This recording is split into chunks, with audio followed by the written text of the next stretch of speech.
10 seconds.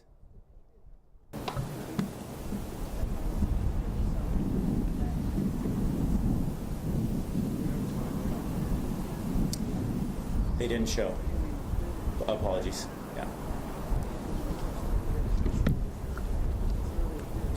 Good afternoon. Thank you so much for joining us for the Palisades Fire press event for Monday, January 13, 2025 at 3 p.m. My name is Thomas Schutz, Public Information for the Palisades Fire.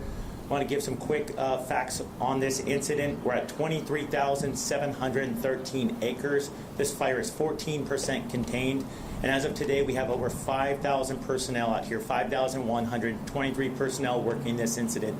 We're going to kick it off with an operational update.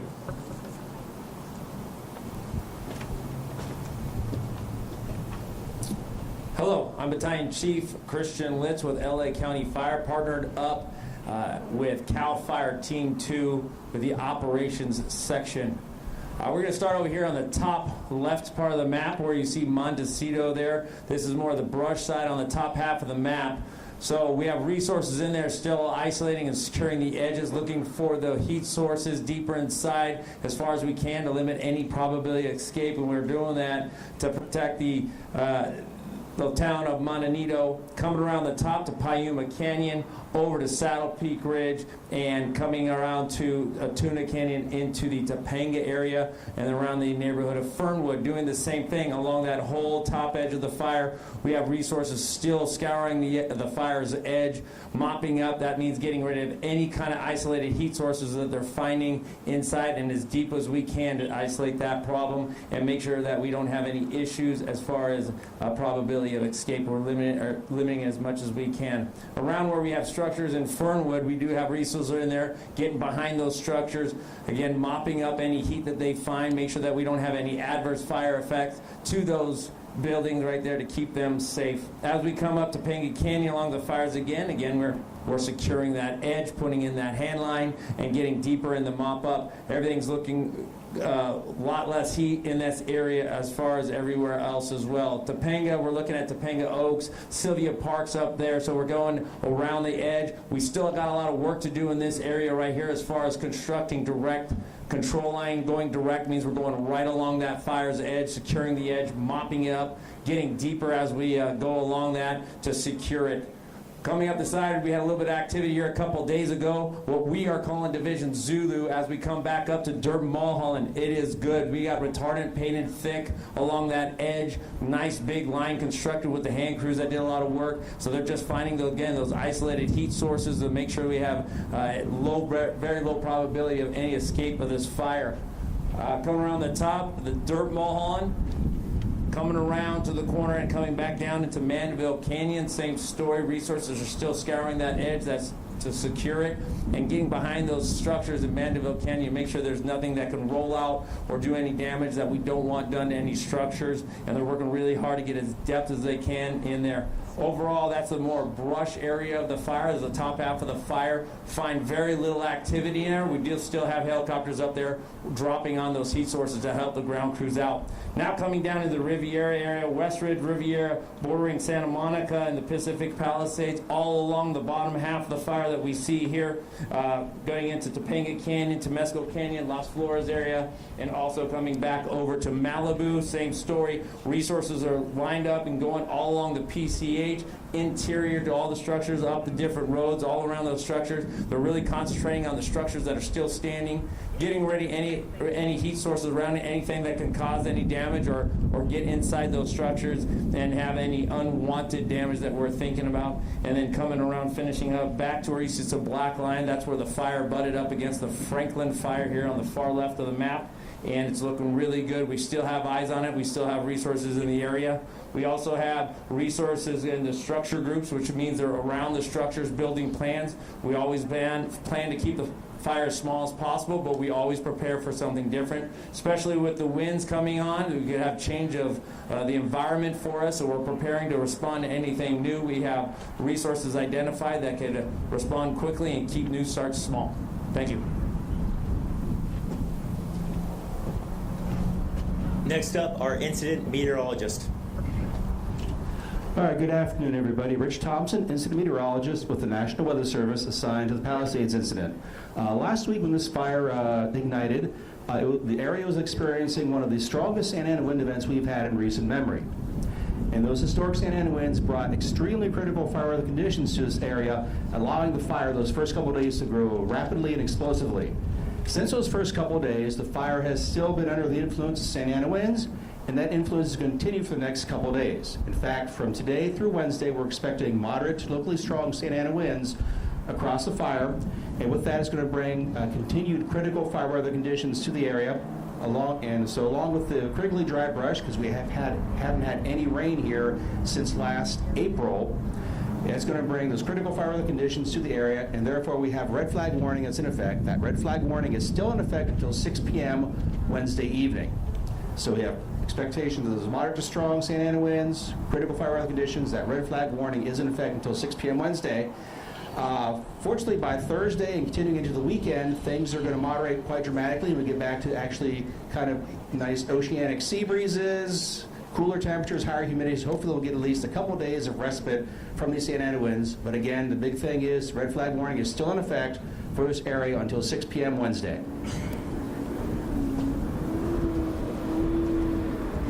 Thank you. Now I'd like to invite all of our speakers and guests up to the stage, please.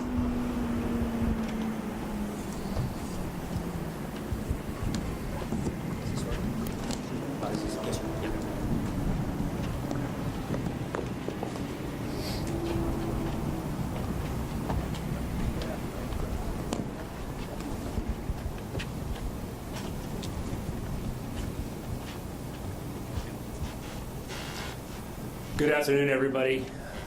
My name is Joe Everett. I'm the Assistant Chief for Operations West Bureau from the Los Angeles City Fire Department, covering the area of the impacted zone. It troubles me to see these things happen to my neighbors. This is an area that I live, work, and play.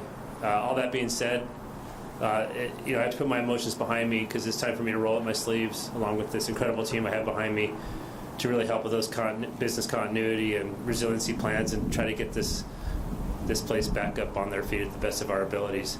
I proudly stand with a number of partners in the area, but primarily my fire partners, Los Angeles County, we share the border with, of course myself, Los Angeles City, and then we have our force multiplier, CAL FIRE incident management team to help us, along with a number of law enforcement partners. We have a good team to help you the best of our abilities. Within the city of Los Angeles, we're still actively working in there. We do have some active structure fires left over from the original impact, and we're also bracing for some severe weather that you just heard from our weather specialist. So I just want to tell the city Angelinos that we are not out of this yet. We have a significant storm coming tonight, so listen to all the warnings that you've heard, and please, believe me when I tell you that we're in this together, but I really want you to be safe until we get out of this next storm, and then we can take the next step. CAL FIRE Incident Management Team 2 Incident Commander. Good afternoon. I'm Jim Hudson with CAL FIRE Incident Management Team 2 and Unified Incident Commander for the Palisades incident. Over the last 36 hours, we have seen very little fire growth on this incident, which is a positive. However, it's important to remember, as was just stated, we are still under a red flag event, and we will continue to surge resources to the priorities around this fire. The priorities right now are extinguishing any flare-ups around structures, responding to any hotspots on the interior around structures, and primarily building line for community protection. Those have been our priorities the last throughout this incident, but we've been able to achieve those priorities. We have a large number of resources. We're over 5,000 people at this incident right now, spread across the entirety of this incident and the fire line as well as interior. We are also continuing to build contingency line. I mentioned yesterday that some of the flare-ups that we saw over the last 48 to 72 hours, they did remain within the contingency line. We're actively building contingency line to the north, south, east, and west around this fire. We're focusing around communities like Fernwood, and with the westerly flow that we're starting to, the offshore flow we're starting to see, we're prepared for that. I know we've had a lot of questions about containment. Not a lot of smoke in the air today. Part of the reason that the winds are keeping the smoke down. and but also with the containment. When we call something contained or identify it as such, we want to have complete confidence that the fire will not cross that line. So we anticipate through Wednesday night, this fire is going to be heavily wind tested. We do anticipate an increase in containment, and we'll report that as such as the time allows or the situation dictates. So thank you. LA Fire Department Chief. Well, good afternoon, everyone. I'd like to start with just giving you a quick brief. This morning, Mayor Bass and I conducted an aerial survey of this specific fire at Palisades. While we witnessed significant loss, we also saw many, many successes in the efforts to save lives and protect property. Containing the fires absolutely remains the top priority. When the time comes for recovery, we are committed to a unified effort across the agencies to support the affected communities. The Palisades Fire is still active, as we can see, and our mission continues. As I said this morning, I've staffed all available LAFD resources ahead of this wind event, and it's already underway. There are pre-positioned engines, strike teams, task forces across the city to make sure that we have the ability to rapidly respond. In addition, I've directed the Fire Prevention Bureau within the city to augment as fire patrols in the very high fire hazard severity zone. I tell you, as I take a step back, I'm so very grateful as I look around and I see all of our firefighters and first responders from all over California and our neighboring states. You think about that from the western region to Canada to even Mexico. We know absolutely we cannot fight this alone, and we're so very appreciative of our partners. Just a brief on the Palisades Fire. You've heard a couple of the numbers, but the LAFD remains committed to this fire, and we have a significant number of engines that are assigned. The fire is 23,713 acres with 14% containment, 5,123 personnel that are assigned. As you can see, the firefighters are up and down. They're completely and diligently working through the night to increase the containment and prevent further spread. As this wind event that we just heard about continues, we urge the public to stay diligent, to stay ready, as the danger has absolutely not passed. Please adhere to any evacuation warning and orders immediately, and prioritize your safety. Thank you, everyone. LA County Sheriff Commander. Good afternoon, everyone. My name is Commander Christine Coles. I'm with the Los Angeles County Sheriff's Department. I'm serving as the Unified Incident Commander from the Sheriff's Department Incident Management Team for the Palisades Fire Response. I'd like to provide you just a few updates on the status of our operation. We currently have over 100 Sheriff Department personnel assisting with our operations, along with National Guard personnel. Currently, no new evacuations are being performed. We've made 5 arrests related to the Palisades Fire, involving charges such as unauthorized entry into an emergency area and additional charges for weapons and narcotics possession. A curfew has been established for all mandatory evacuation zones affected by the Palisades Fire and will be in effect from 6 p.m. to 6 a.m. and until further notice. This curfew is strictly enforced to enhance public safety, protect property, and deter looting. We urge all individuals to comply with the curfew and avoid the affected areas unless you are authorized personnel. We regret to confirm that 5 deaths as of this afternoon have occurred within the LASD jurisdiction due to the Palisades Fire. In collaboration with the Los Angeles County Fire Urban Search and Rescue Team and multiple other agencies, search and rescue operations began this morning in designated areas which were affected by the fire. These searches are part of a phased approach and will occur during daylight hours. The goal of the searches is to ensure that areas are made safe prior to entry and to ensure every resident is accounted for. I can't begin to comprehend the anguish that some in the community are feeling, and I'm so sorry for all the losses that you have suffered. However, we ask that you understand that thorough searching must be conducted in these areas to render them safe and to provide conclusion for those that have been reported missing. We appreciate all the cooperation that you give us during this tragedy. Thank you. LA County Fire Department Chief Harris. Good afternoon. Again, my name is Robert Harris, and I'm with Los Angeles County Fire Department. I'm one of the Unified Incident Commanders assigned to this incident. Your Los Angeles County Fire Department understands that the community is in need of information. To assist the community in understanding or knowing the status of their property, impacted residents may visit recovery.lacounty.gov to view preliminary maps showing the damage assessments. Please note that preliminary maps have been posted and are updated daily. If you look at the map and you do not see a color by your address, that means that that building has not been assessed as of yet. As stated by my colleagues, severe weather conditions will continue through Wednesday.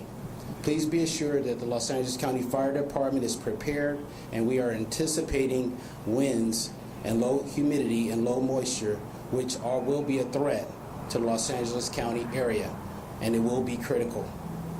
We ask all Los Angeles County residents in fire-prone areas to understand that the public safety shutoffs are critical and necessary for the collective safety of the community and for preventing additional wildland fires. There are rumors out there that the Los Angeles County Fire Department turned down offers for mutual aid. We want you to be assured that these rumors are totally false. However, we would like to make it totally clear that repopulation will not occur until the area is safe for our residents to return home. We would like once again to thank Supervisor Lindsay Horvath for her unwavering leadership and continued support through this unprecedented disaster. And finally, to the residents of Los Angeles County affected by this catastrophe, please be assured that our firefighters continue to work toward containing these wildland fires from the land and the ground so that we can get you home relatively as soon as possible. We stand alongside of you during this terrible disaster, and we will be with you during the recovery effort. Thank you. LAPD Chief. Well, good afternoon. I want to assure you that the LAPD and all of our partners here remain fully committed to your safety and well-being as we move forward through this together. Just a bit on our deployment, LAPD officers are performing increased patrols in the areas impacted by the fires. For a 24-hour period, we have deployed roughly 600 officers to these areas with support from the Los Angeles Airport Police, Port Police, and the National Guard, who has 200 soldiers assigned to the Palisades incident, and we're very grateful for all of their support. On the missing persons front, certainly a concern for everyone. At this time, we have 26 people reported missing. 17 of those have been found safe. Of the 9 remaining, 2 have most likely been found deceased, but we have yet to be able to positively identify those individuals. 1 has likely been found safe at a shelter, but refused contact with the police, and 6 remain unaccounted for. Anybody who may have information on any of those 6, if you would, please let us know. In total, 3 fatalities were fire-related. 1 fatality died at a hospital, but had not been previously reported missing. On the arrest front, we've made a total of 14 arrests. 3 of those were for failure to obey curfew, impersonating an officer 1, impersonating a firefighter 1, unauthorized entry to a closed emergency area 2 people, 1 for driving under the influence, 1 for vandalism, 1 for possession of ammo and burglary tools, 2 for burglary, and 2 for conspiracy to commit burglary. So in spite of what we say up here, there are people who are still going to take advantage of the situation, so please help us out with that.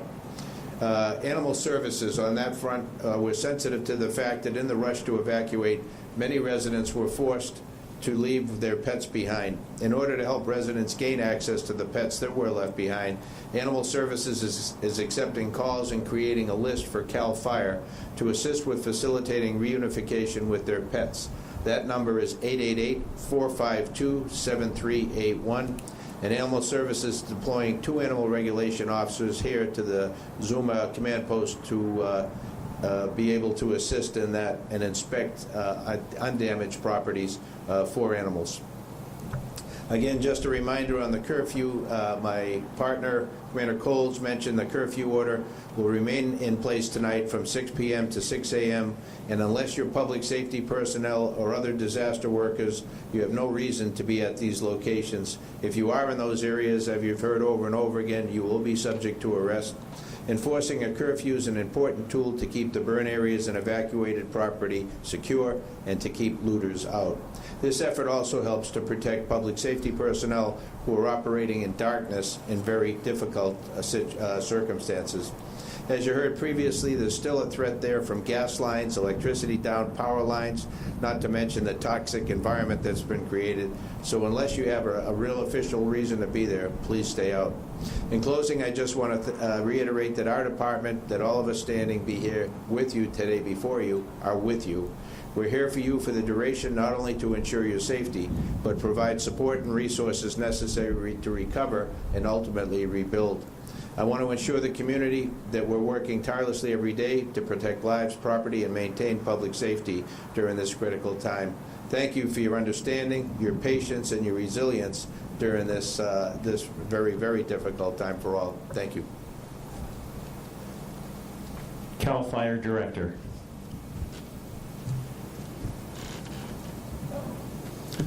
Good afternoon. My name is Joe Tyler. I'm the Director and Fire Chief at CAL FIRE.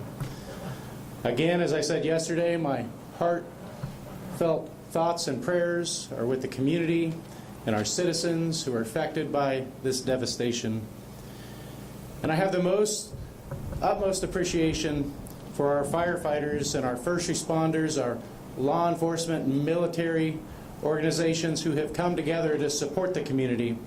Over 15,000 responders are across Southern California right now, brought in from all over the state of California, the Western, Midwest, and Central United States, as well as our international partners from places like Canada and Mexico.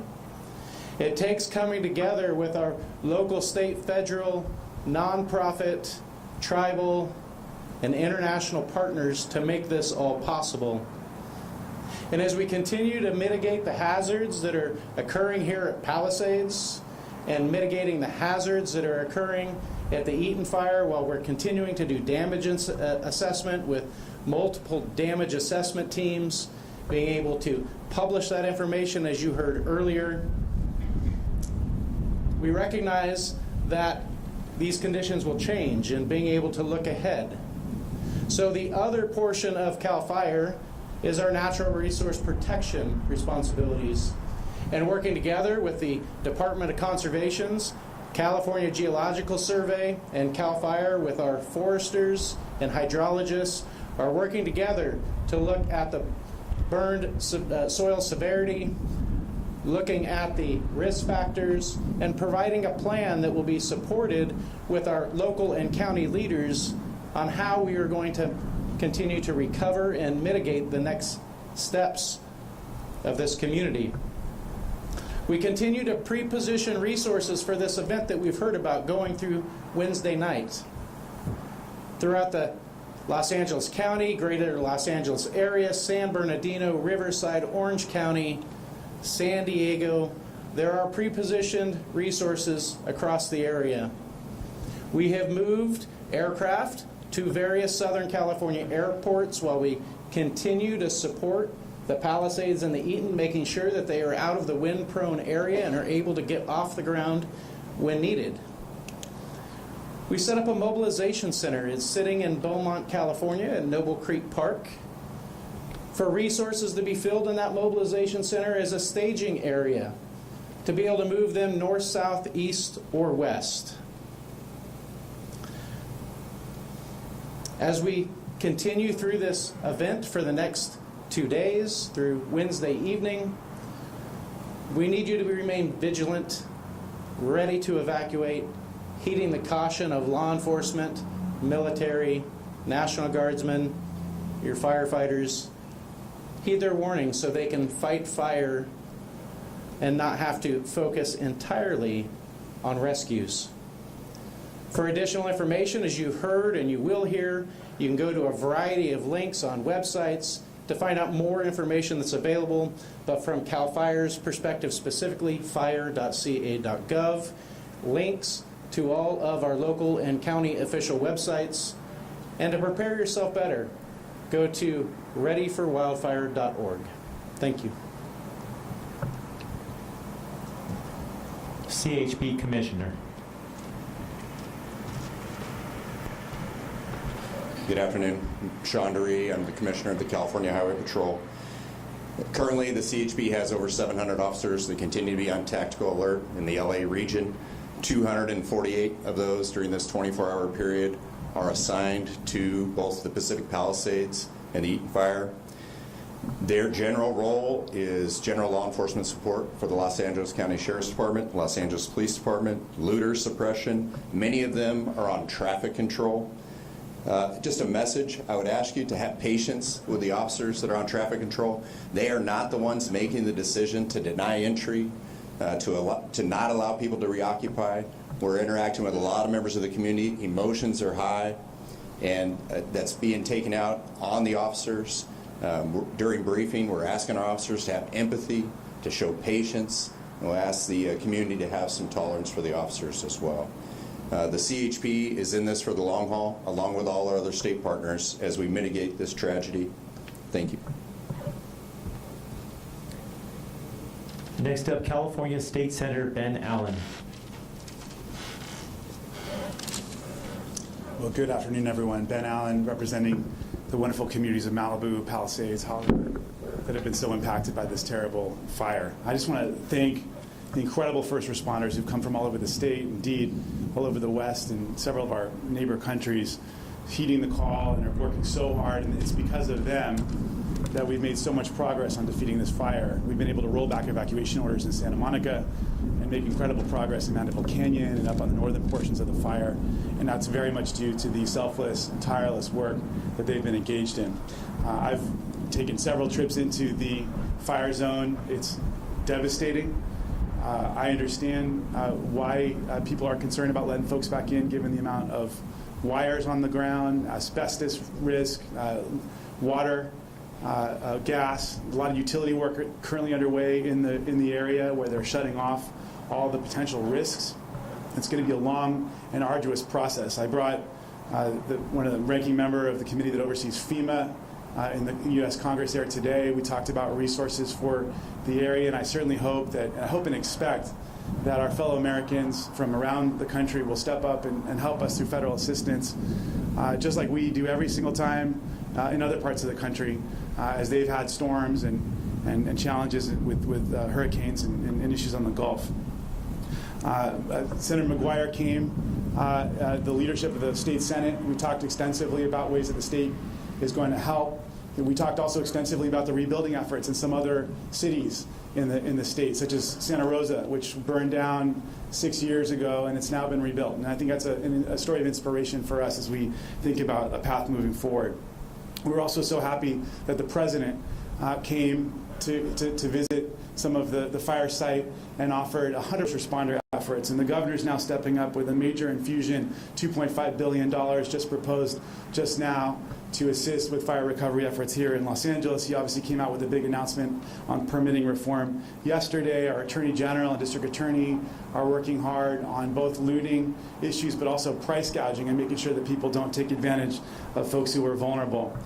We've got there's a lot of work to go ahead now, including in the world of insurance. And part of what's so important about the efforts that were just announced was that insurers oftentimes require photographic evidence of the destruction of the properties in order to get to pay out their insurance reimbursements. And that's why this kind of work, going through and documenting the destruction property by property, is so important for folks. It's not just the sense of closure, which we know is incredibly important as well, but it's also going to assist people with insurance.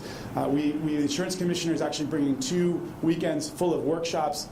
First of all, this weekend, the 18th and 19th at Santa Monica College, and then the following weekend at Pasadena City College to largely service the folks who've been impacted by the Eden fire.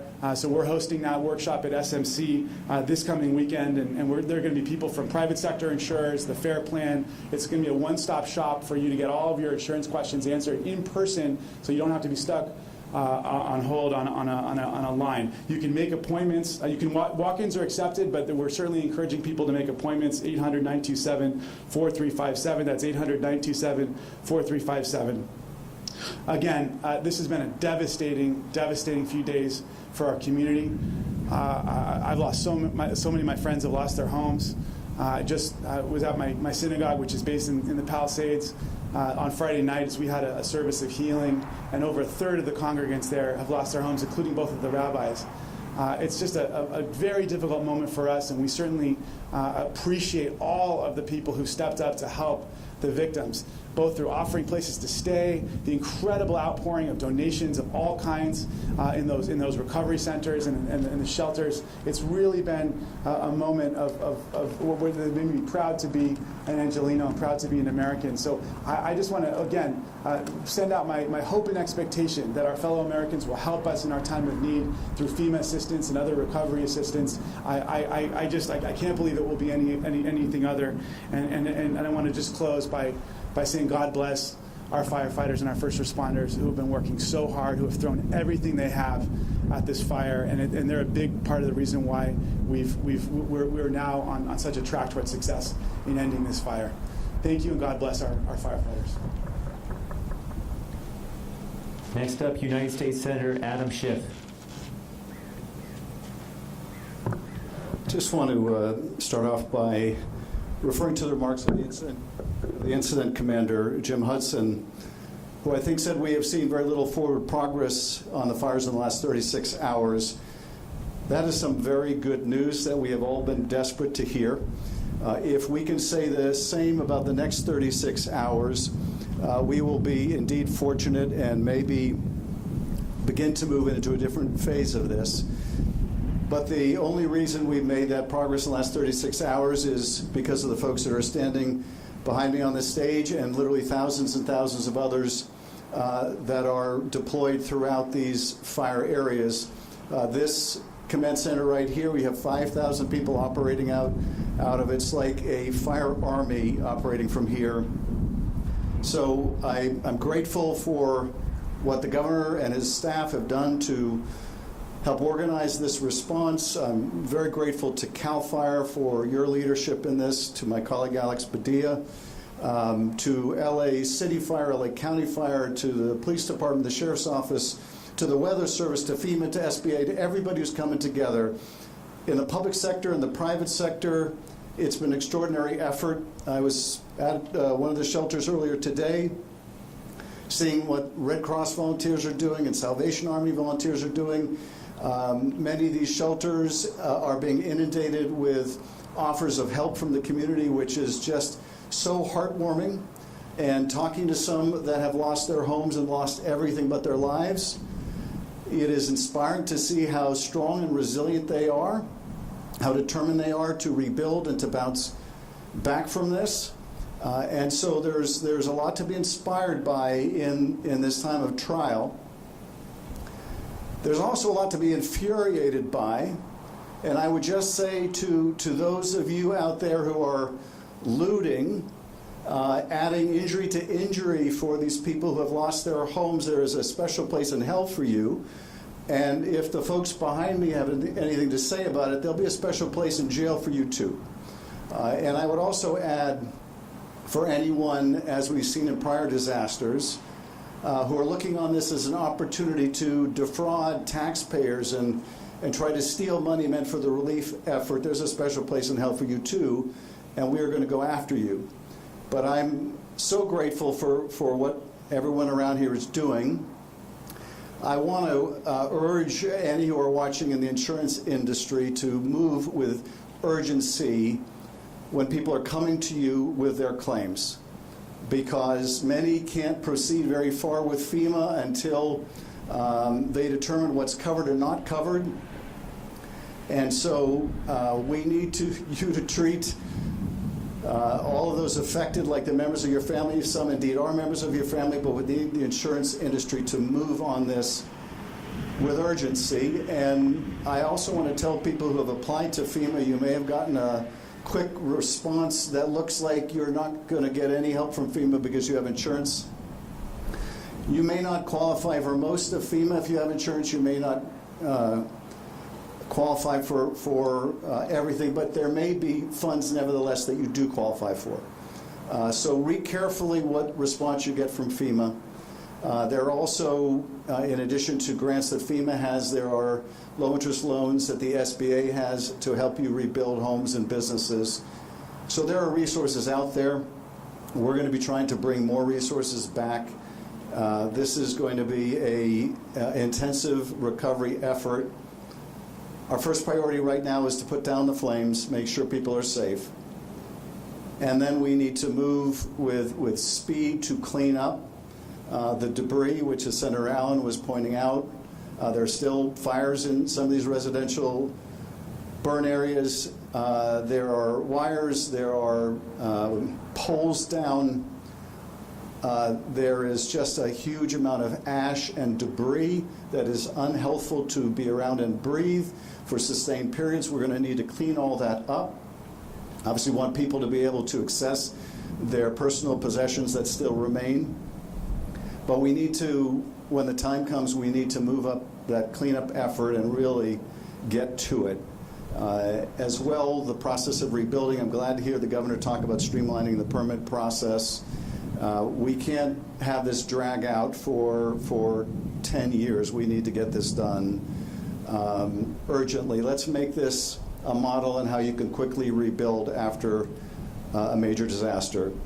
Finally, to so many of you who are struggling with what you've lost, the whole state, the whole country is thinking of you, is sending their prayers to you, wants to be helpful to you. We're going to get through this. We are, in California, nothing if not resilient. We are going to rebuild. These neighborhoods will be rebuilt. Communities that you love will be rebuilt. We want you to come back. Neighbor wants to see neighbor again. So we're going to be working on this. We can't lose sight of this. We have a tendency in this country to focus on a disaster while it's happening and then they meet it after and then move on to something else. And we need to remain focused because this is going to require a sustained effort. Once again, thank you, and I think they're going to open up to questions.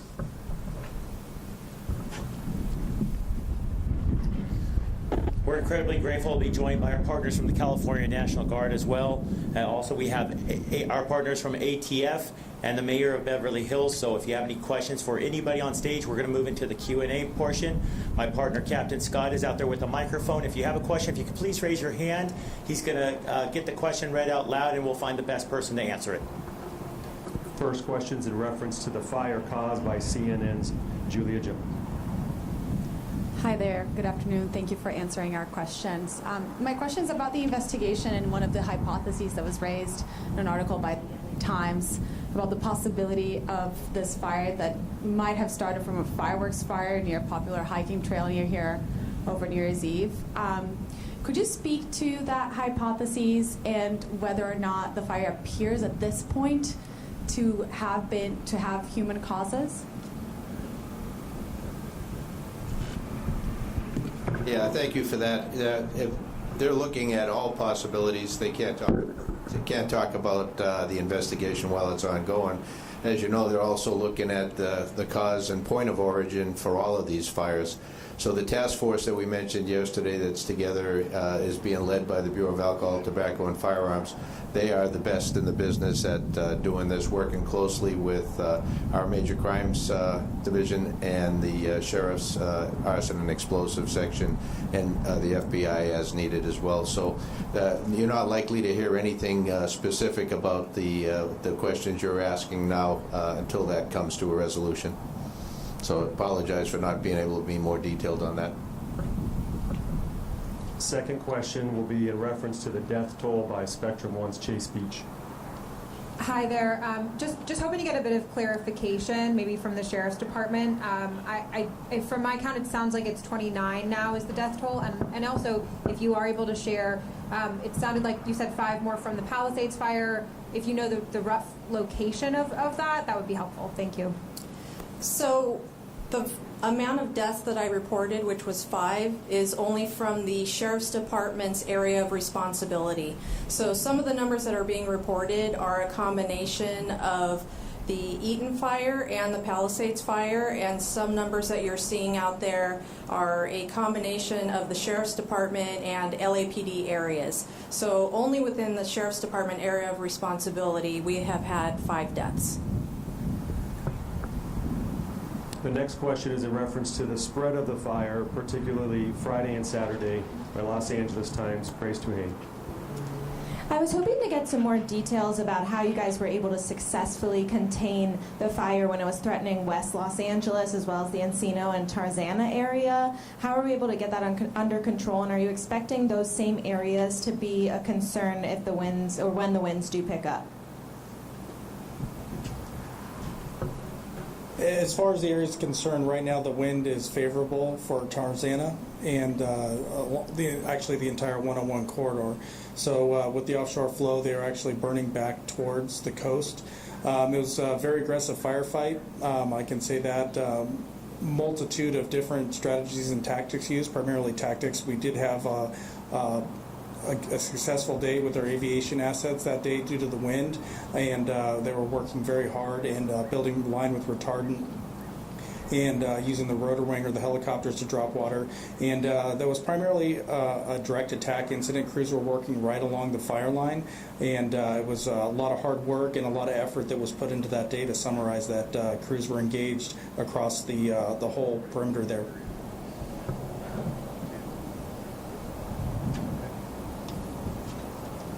Next, we have a question from Ross with KCAL, 3 parts, and he'll go through all 3 of them.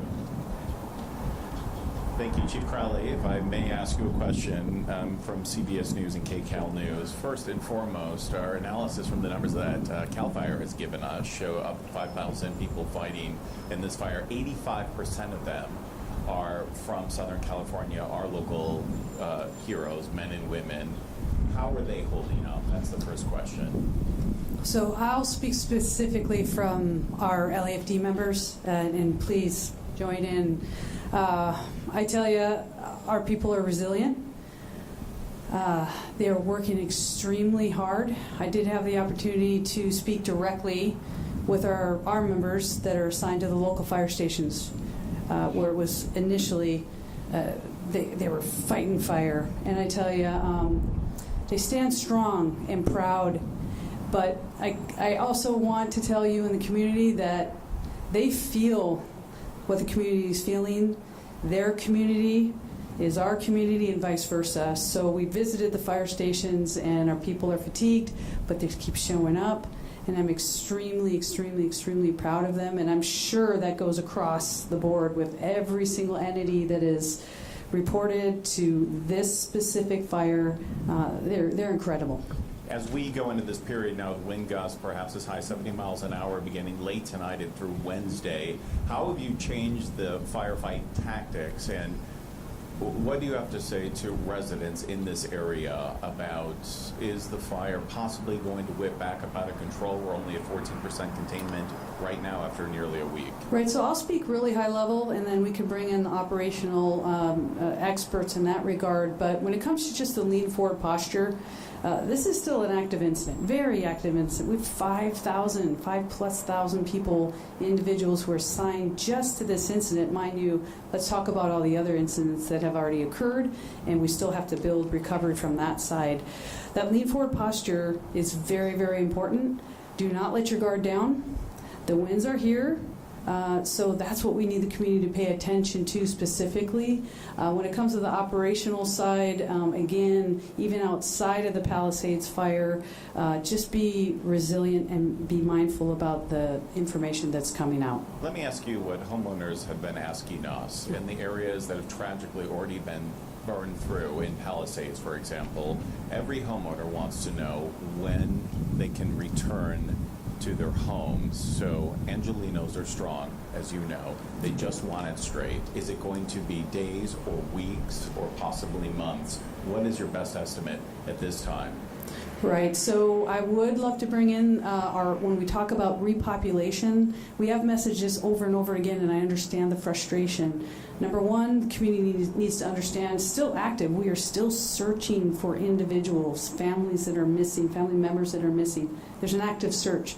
And when it comes to it not being safe, I know that is so frustrating.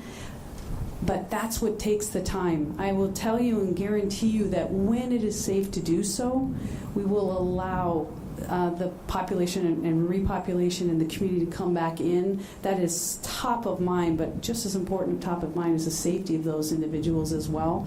I'm not sure if anybody else wants to speak on the timing. But the estimate, Chief, realistically, it will not, what I can say, it will not be days. And with that, I think, again, stand by for more information. We have so many individuals here to do what we need to do to manage what's happening out there. Repopulation and getting our community members back so they can see it and understand it is really, really important to every single person that's here. That is top of mind. We'll make sure we'll do it as quickly as we can, but it has to be safe. And in the meantime, if homeowners go to those links, they can see photos as well of their properties. Photos, so that's brand new. That's a huge step forward. That is a step forward, and I don't want to speak for the individuals that are doing that, but that is a big step forward. Thank you. I think that concludes the questions. We would like to make one mention. It was mentioned the Mayor of Beverly Hills, of course, that's the Mayor of Malibu, Doug Stewart. So if there's any other questions or Spanish, they'll be happy to be handled. Thank you.